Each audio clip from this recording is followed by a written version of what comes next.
Hello दोस्तों, career गुरु के YouTube channel पे आप सभी लोगों का बहुत बहुत स्वागत है। और आज हम प्रतिशत का थर्ड पार्ट करेंगे। पिछले दो पार्ट जो हमने किए थे उसमें हमने बेसिक कॉन्सेप्ट समझा था परसेंटेज का, प्रतिशत का, और आज हम कुछ क्वेश्चंस को ट्रिक के साथ करेंगे और साथ में कुछ नए कॉन्सेप्ट भी जानेंगे। तो आप सभी लोगों से अनुरोध है कि आप हमारे इस YouTube चैनल को, कैरियर गुरु के YouTube चैनल को लाइक, शेयर और सब्सक्राइब कर दें ताकि ये अधिक से अधिक लोगों तक पहुंच सके और इसका लाभ अधिक से अधिक लोगों को मिल सके। तो आइए शुरू करते हैं। एक क्वेश्चन मैं आपके सामने रख रहा हूं। If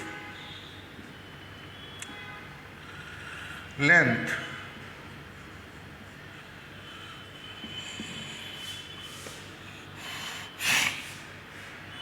of a rectangle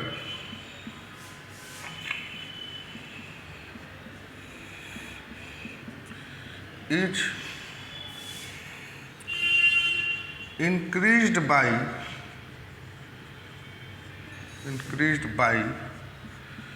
37.5% and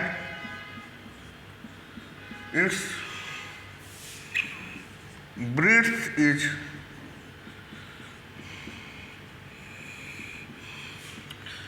decreased by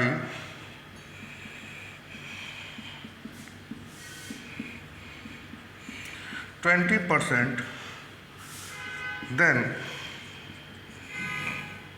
find percentage change in its area। ये क्वेश्चन है, मैं हिंदी में भी पढ़ देता हूँ। कह रहा है कि अगर किसी आयत की लंबाई को 37.5% बढ़ाया जाए और उसकी चौड़ाई को 20% घटाया जाए तो उस आयत के कुल क्षेत्रफल में कितने का परिवर्तन होगा। तो दोस्तों, हम इसको सीधे ट्रिक से करेंगे और जैसा हमने आपसे पहले भी कहा था कि हमारा पहला टास्क होता है जो परसेंटेज हमें दिया गया है उसको फ्रैक्शन में कन्वर्ट करना, यानी भिन्न में कन्वर्ट करना। तो जब हम 37.5% को फ्रैक्शन में कन्वर्ट करते हैं तो हमें 3/8 मिलता है। और हमने आपसे कहा था कि न्यूमरेटर में जो नंबर होता है वो परसेंटेज वैल्यू शो करता है और डिनोमिनेटर में जो नंबर होता है वो ओरिजिनल वैल्यू शो करता है।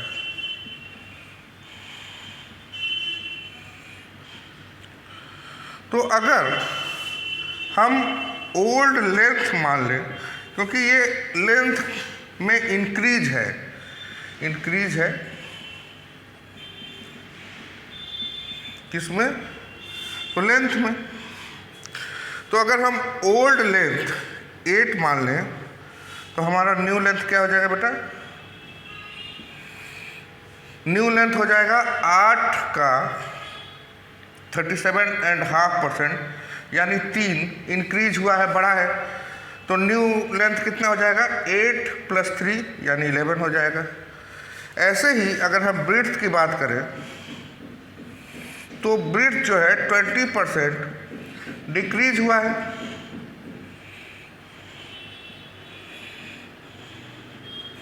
और 20% की वैल्यू आपको पता है 1/5 होती है।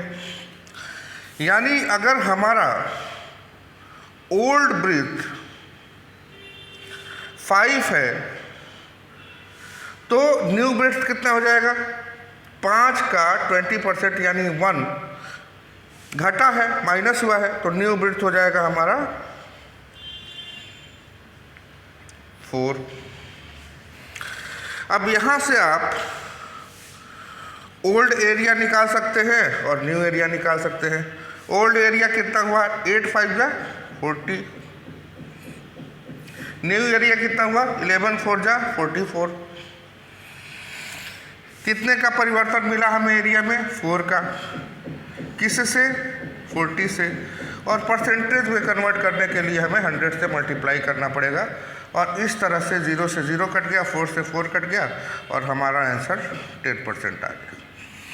तो अगर हम इस क्वेश्चन की प्रैक्टिस कर रहे हैं तो आपको ये समझना चाहिए कि जब कॉन्सेप्ट आपका क्लियर है तो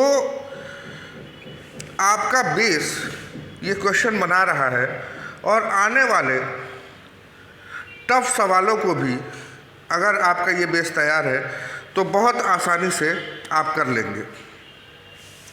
अब हम नेक्स्ट क्वेश्चन की तरफ बढ़ते हैं।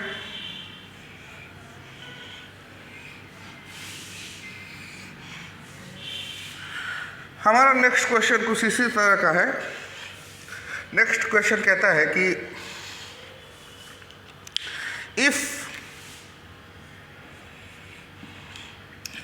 sides of a square is increased by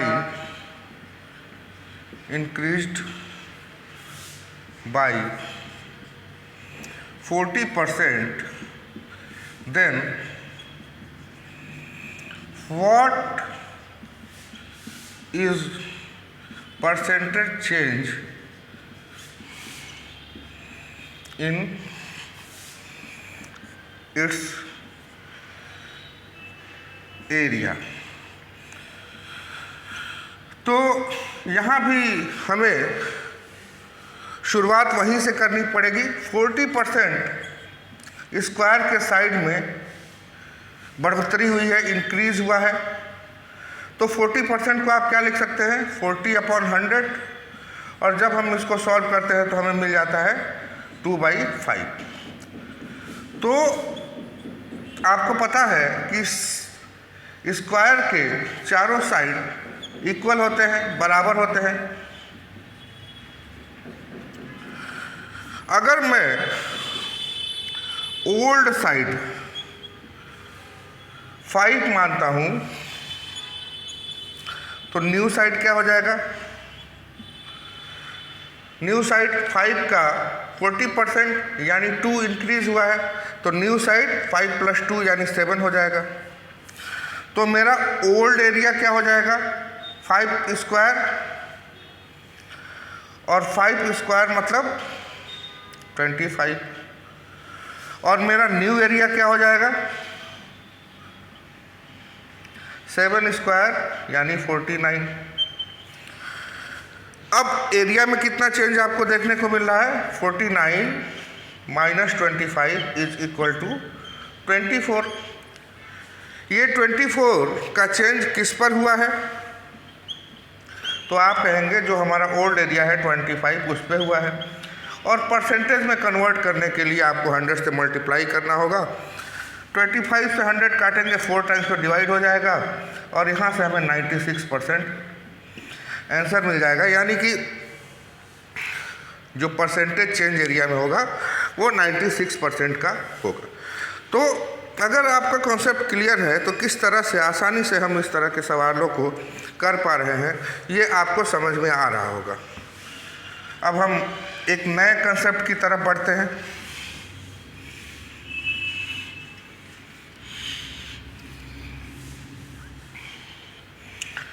मान लीजिए कि किसी गांव की पॉपुलेशन यानी जनसंख्या में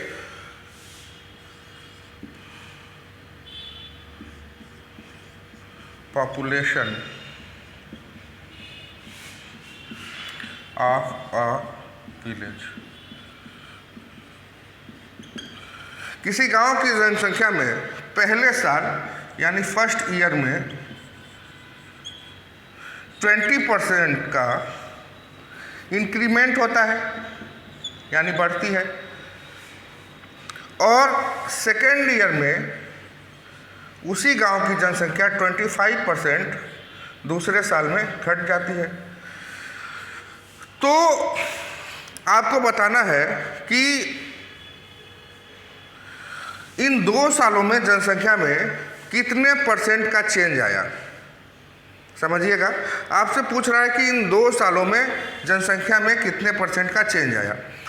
तो जब इस तरह के क्वेश्चन आपके सामने हैं तो आपको x + y + xy अपॉन 100 ये फॉर्मूला अप्लाई करना पड़ेगा, जिससे नेट जो भी हो रहा है, इंक्रीज हो रहा है या डिक्रीज हो रहा है, आपको पता चल जाएगा। और अगर इंक्रीज हो रहा है तो हम प्लस के साथ लिखेंगे, और अगर डिक्रीज हो रहा है तो हम माइनस के साथ लिखेंगे।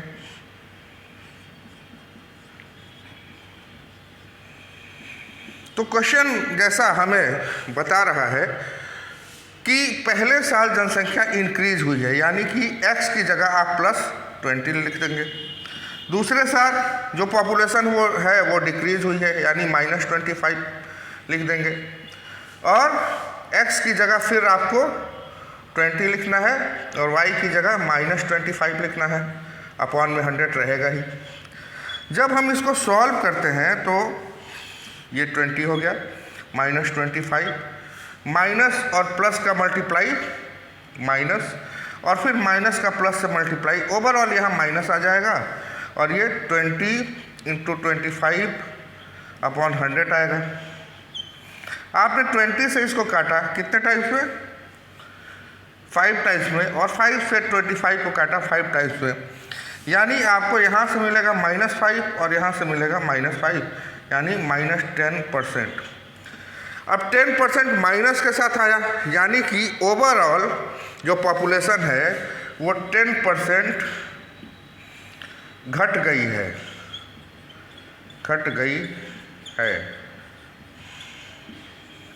जनसंख्या 10% घट गई है, यानी डिक्रीज हो गई है। अब हम x + y + xy अपॉन 100 इस तरह का जो फॉर्मूला है, इसको हम प्रॉफिट और लॉस में भी यूज़ करेंगे। अगर हमें किसी सामान पे प्रॉफिट मिल रहा है प्लस के साथ लिखेंगे, अगर हमें लॉस मिल रहा है हम माइनस के साथ लिखेंगे। तो जैसे जैसे हम आगे बढ़ते जाएंगे ये चीज़ें आपको और ज़्यादा स्पष्ट होती जाएंगी, आपके समझ में आती जाएंगी। दोस्तों, मैंने आपसे बार बार कहा है कि मैथ पढ़ने के लिए आपको हमेशा पेशेंस की ज़रूरत होती है, और अगर पेशेंस के साथ प्रैक्टिस आप करते हैं तो किसी भी लेवल के मैथ को समझना या सॉल्व करना आपके लिए आसान हो जाएगा।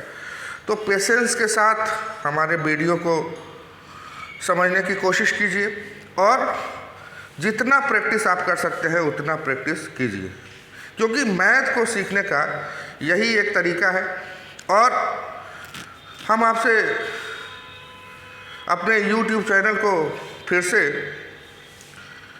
रिक्वेस्ट कर रहे हैं कि लाइक, शेयर और सब्सक्राइब कीजिए, ताकि मैक्सिमम लोगों तक हमारा ये वीडियो पहुंच सके।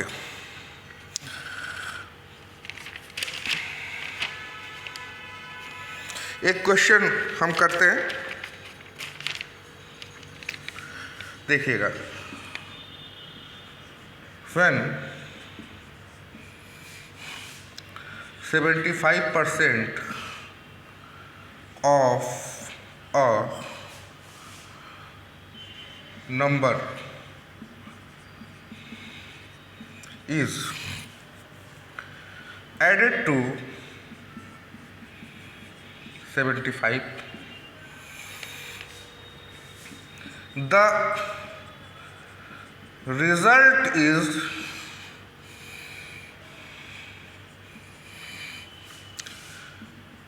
the same number.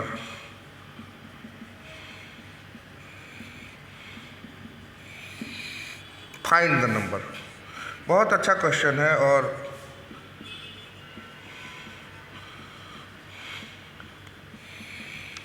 और इस तरह का क्वेश्चन हो या कोई भी क्वेश्चन हो, आप पहले उसको एक बार 2 बार अच्छी तरह से पढ़ें।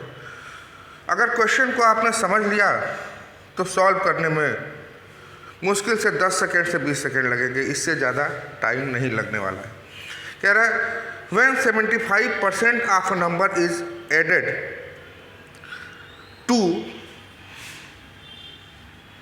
75, मतलब किसी नंबर का 75% 75 के साथ जोड़ा जाता है तो हमें वही नंबर मिल जाता है। तो आपको बताना है कि वो नंबर क्या है। तो यहाँ भी हम पहला काम करेंगे कि 75% को हम फ्रैक्शन यानी भिन्न में बनाएंगे, और ये आपको पता है 3/4 होता है।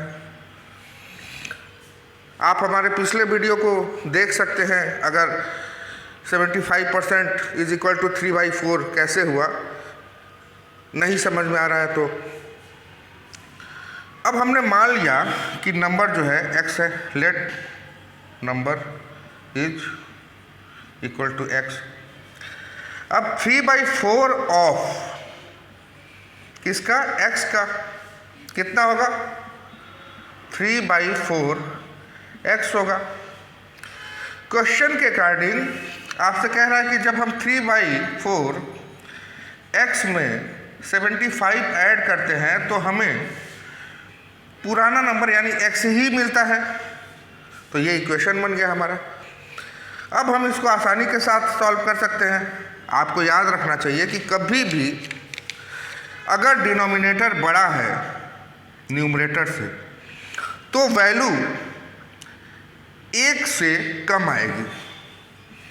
तो हम इसको ऐसे सॉल्व कर सकते हैं, x माइनस ये जो है x के साइड में जाएगा और प्लस है तो माइनस के साथ जाएगा, तो 3/4 x। अब यहाँ से अगर हम इसको सॉल्व करें तो हमें क्या मिलेगा, 4x माइनस 3x कितना मिल जाएगा बेटा, x/4। और जब हमें 75 इज इक्वल टू x/4 मिल गया तो यहाँ से x की वैल्यू निकालने के लिए आप 4 को 75 से मल्टीप्लाई करेंगे और आपका आंसर 300 आ जाएगा। ये आपका आंसर हो गया। तो प्रैक्टिस बहुत ज़रूरी है और मैं कुछ और क्वेश्चंस की प्रैक्टिस आपको करा रहा हूँ।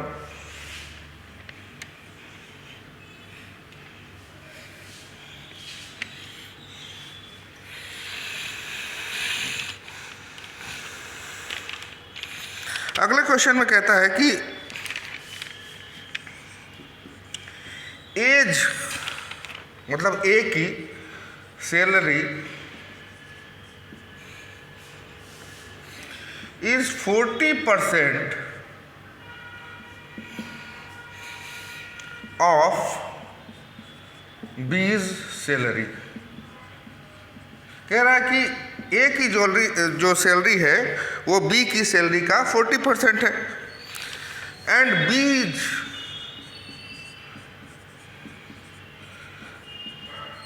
Salary is 25% more than C's salary।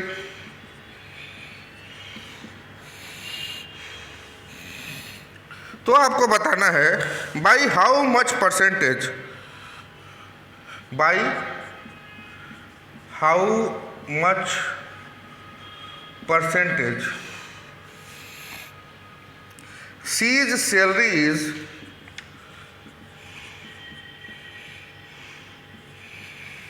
more than A। इस तरह के सवाल को जब भी हम सॉल्व करते हैं आपको याद रखना है कि जो व्यक्ति लास्ट में है उसको आप 100 मान लेंगे। यहाँ लास्ट में क्या है, ए है, तो हम मान लेते हैं कि ए की जो सैलरी है वो 100 है। ठीक, अब आपसे कह रहा है कि A's salary is 40% of B salaries. अगर मैं यहाँ पे ए और बी को कंपेयर करूं तो ए की सैलरी बी की सैलरी का 40% है, तो आप यहाँ 40% ऑफ बी लिखेंगे और जब हम इसको सॉल्व करेंगे तो 40/100 इंटू बी, यहाँ से आपको मिलेगा 2/5, यानी 2/5 बी।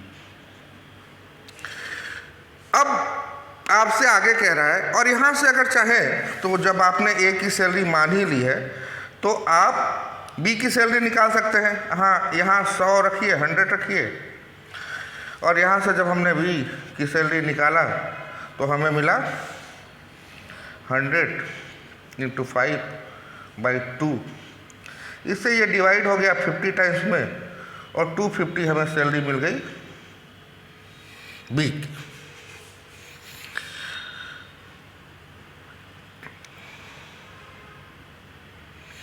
अब आपसे कह रहा है कि B salary is 25% more than C salary, यानी कि अगर मैं सी की सैलरी और बी की सैलरी को कंपेयर करूं तो बी की जो सैलरी है वो 25% मोर है, यानी हमें सी की सैलरी को कुछ इस तरह से लिखना पड़ेगा। और आपको पता है कि बी की सैलरी 100 है, तो आप बी की सैलरी 250 हमने निकाली, 250 लिख दीजिए।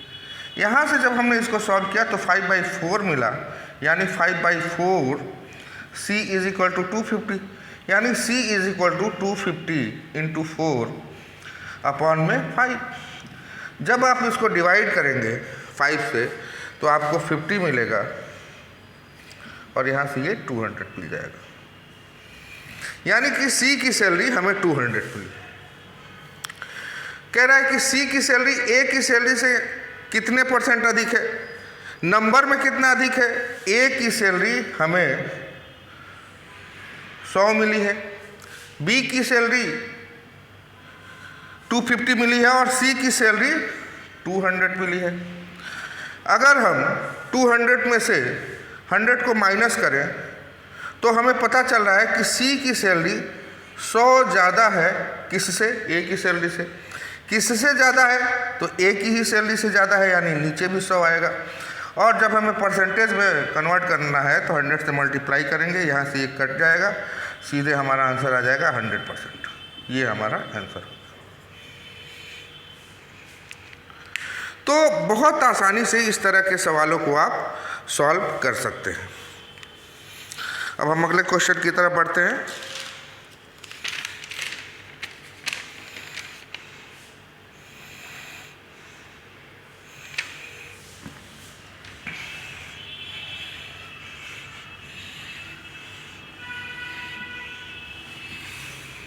बहुत इस तरह के क्वेश्चन आते हैं, मोर देन, लेस देन वाले, तो बहुत ध्यान से आपको इस तरह के क्वेश्चन को करना चाहिए।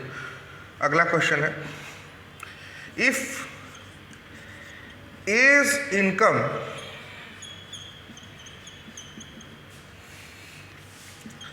Is 40% less then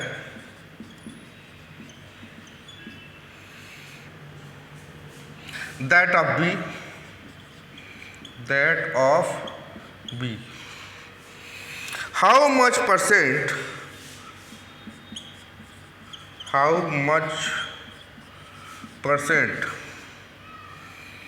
B's income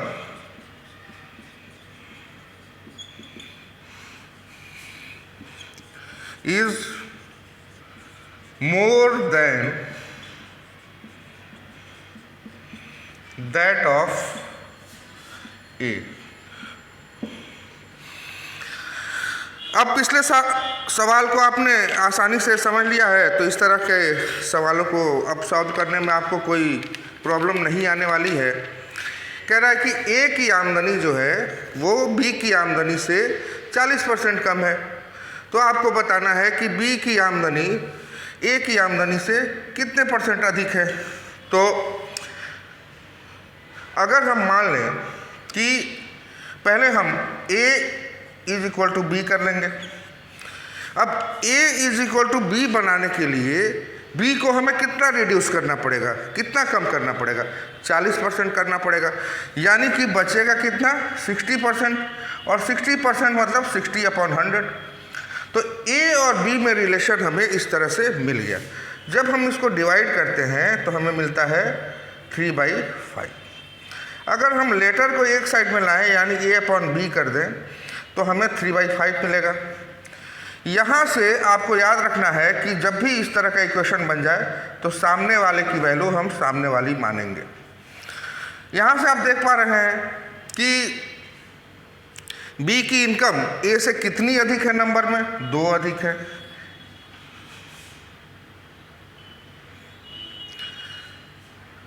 आपने जब देख लिया कि b की इनकम नंबर में a से 2 अधिक है तो आपको पता चल गया कि a की कितनी है, 3 है। वो आप डिनोमिनेटर में लिखेंगे और 100 से मल्टीप्लाई करेंगे आप इसको, 200/3 आएगा और यहाँ से आपको 66 होल 2/3% आंसर मिल जाएगा। तो मुश्किल से 5 से 10 सेकंड में इस तरह के सवाल को आप आसानी से कर लेंगे। एक और इंटरेस्टिंग सवाल,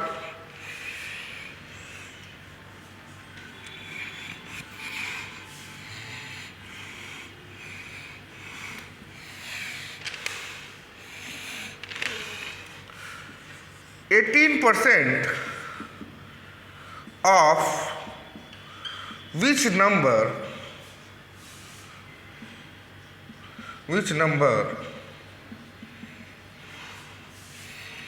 is equal to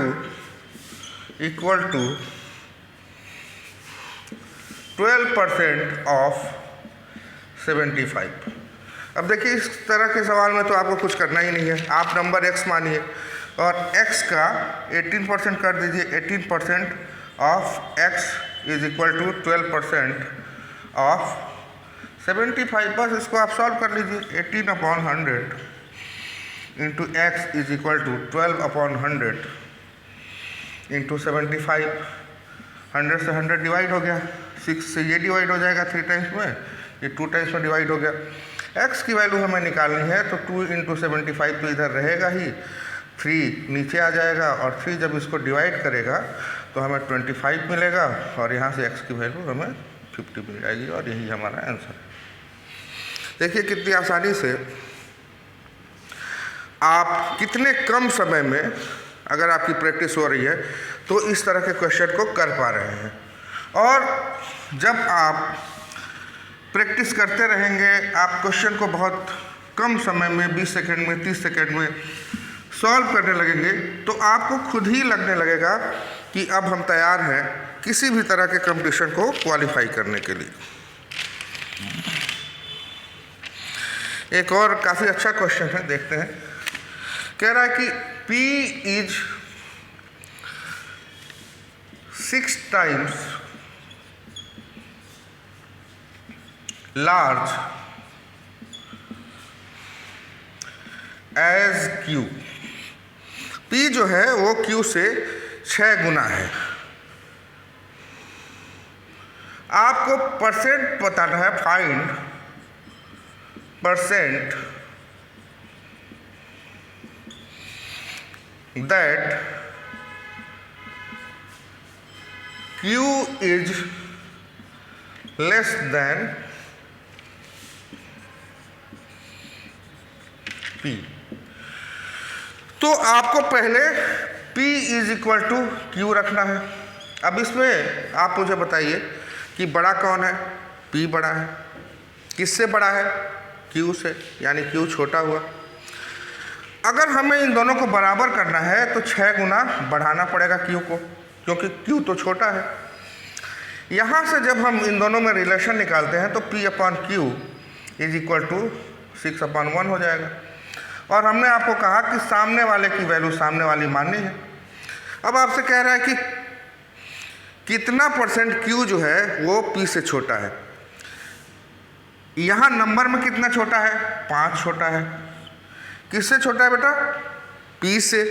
और p कितना है 6 है, इंटू 100 कर दीजिए, आपका आंसर आ जाएगा 50, यहाँ से 3, और जब हमने इसको सॉल्व किया तो 250/3, और जब हम इसको मिक्स्ड फ्रैक्शन में कन्वर्ट करते हैं तो 83 होल 1/3% हमारा आंसर बन जाता है।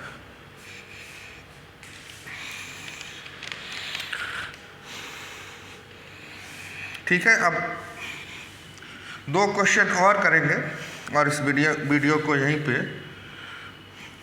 ख़त्म करेंगे।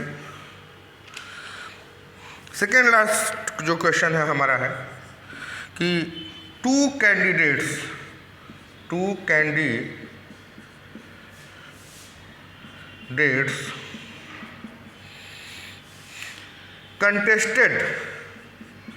contested in an election, यानी कि 2 उम्मीदवार एक चुनाव लड़ते हैं। one got 60% of the votes and won by 1600 votes। एक उम्मीदवार को 60% वोट मिलता है और वो 1600 वोटों से जीत जाता है। तो आपको बताना है what is the number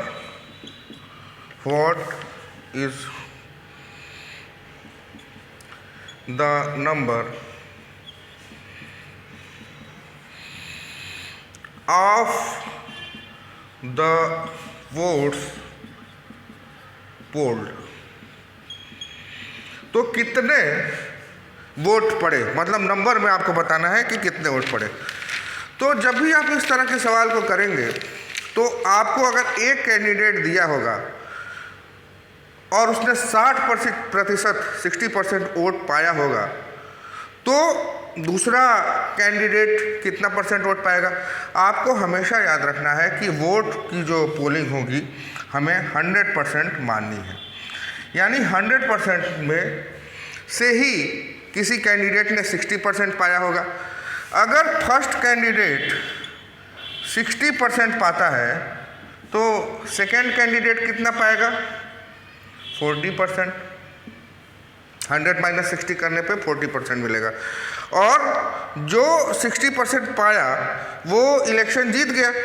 यानी कि इन दोनों के अंतर में जो संख्या आएगी उसी संख्या के अंतर से तो पहला वाला चुनाव जीता है। यानी कि आप कर सकते हैं 60% - 40% इज इक्वल टू 1600। यहाँ से 20% की वैल्यू आपको मिलेगी और वो होगी 1600। जब आपको 20% की वैल्यू 1600 मिल गई तो आप आसानी से 100% की वैल्यू निकाल सकते हैं। 1% इज इक्वल टू 1600/20% और 100% इज इक्वल टू, क्योंकि टोटल पोल्ड वोट तो टोटल जो वोट डाले गए हैं वो 100% ही होंगे। तो 1600 × 100/20 करेंगे आप, इससे इसको 5 टाइम में डिवाइड करेंगे और आपको वोटों की संख्या 8000 मिल जाएगी और यही आपका आंसर। तो बहुत आसान है परसेंटेज के सवाल को। शर्त ये है कि अगर आपने एक बार इन्हें अच्छी तरह से समझ लिया और समझ के प्रैक्टिस अच्छी तरह से कर ली। देखिए, कुछ भी टफ नहीं होता है। हमारी सोच किसी भी काम को टफ बनाती है। अगर हम मन में ये विश्वास रखें कि हाँ ये काम हम सीख जाएंगे तो निश्चित रूप से वो काम हम सीख जाएंगे। लास्ट क्वेश्चन आज का, in an examination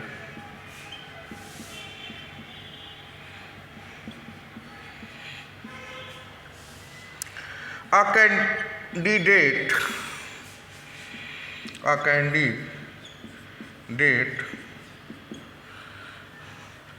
must secure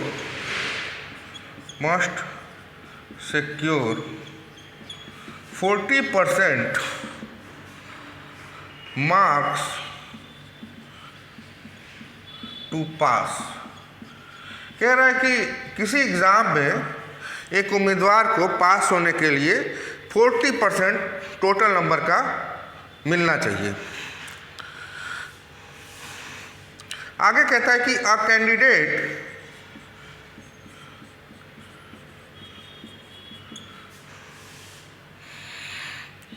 who get 220 marks fails by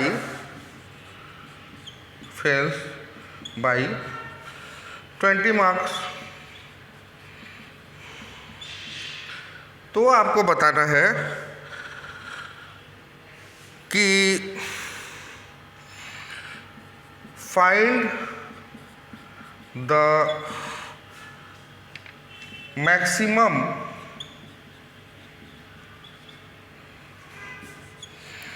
marks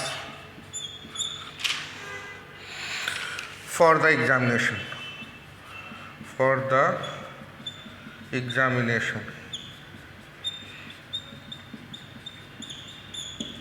कह रहा है कि किसी परीक्षा में पास होने के लिए हमें 40% मार्क्स चाहिए, नंबर चाहिए, और कोई कैंडिडेट है जिसने 220 नंबर पाए और वो 20 नंबर से फेल हो गया।